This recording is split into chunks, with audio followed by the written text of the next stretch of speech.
Genç yakışıklı bir hastamız. Bademcikleri alınmış. Burundan ameliyat olmuş. Kilosu yok. Gayet fit. Boyun ve gıdık yapısı iyi. Ama horlaması var. Ama uykuda nefes kesildiğini gösteren videoları var. Problem nereden kaynaklanıyor? Bu problemi nasıl çözeceğiz? Nasıl çözeceğiz? Muhakkak flexible endoskopik muayene yapmamız lazım. Yani bu durumun sadece ve sadece burundan ya da küçük dilden ya da bademciklerden kaynaklanmadığının ispatı. Bakıyoruz. Burnundan sağlıklı. Yavaş yavaş nefes al baba. Çok güzel.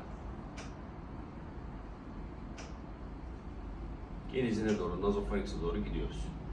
Şu an nazopharynx'teyiz. Yani geniz bölgesindeyiz. Şu görüntüyü biraz netleştireyim.